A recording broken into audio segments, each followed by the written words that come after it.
Assalamualaikum warahmatullahi wabarakatuh. Apa kabar anak-anak ustazah? Baik, hari ini kita akan belajar di kelas 5. Pelajaran hari ini adalah pelajaran tematik, tema 1, subtema 1. Adapun tujuan pembelajaran kita pada pertemuan kali ini adalah yang pertama, melalui teks bacaan organ gerak, antum dapat menemukan ide gagasan pokok atau gagasan utama dalam teks dengan benar. Kemudian tujuan yang kedua, setelah antum mengamati gambar alat gerak, antum dapat menjelaskan alat gerak manusia dan hewan dengan benar. Nah, hari ini kita pembelajarannya adalah mengenai paragraf pokok dan paragraf pendukung. Nah, yang pertama, ustazah ingin jelaskan apa itu paragraf utama. Jadi, paragraf utama adalah ide pokok dari suatu paragraf. Nah, bagaimana cara membedakan paragraf pokok atau paragraf deduktif? Nah, jadi ide pokok biasanya itu terletak di depan atau di awal paragraf. Cara mengingatnya adalah D berarti di depan.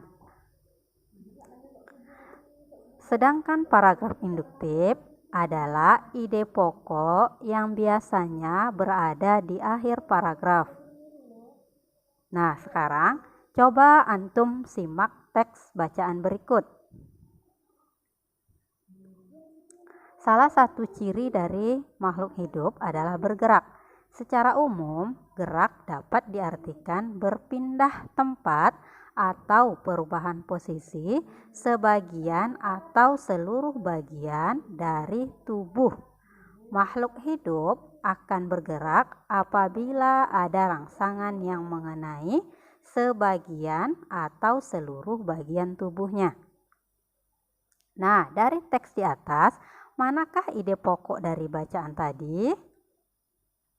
Jadi, ide pokok dari bacaan yang sudah antum baca adalah salah satu ciri dari makhluk hidup adalah bergerak.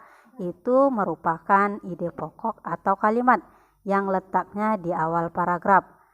Sedangkan secara umum, gerak dapat diartikan berpindah tempat atau perubahan posisi sebagian atau seluruh bagian dari tubuh. Makhluk hidup akan bergerak apabila ada rangsangan yang mengenai sebagian atau seluruh bagian tubuhnya, maka itu disebut dengan kalimat penjelas. Nah, gerak pada manusia dan hewan menggunakan organ yang tersusun dalam sistem gerak. Sistem gerak manusia adalah tulang dan otot.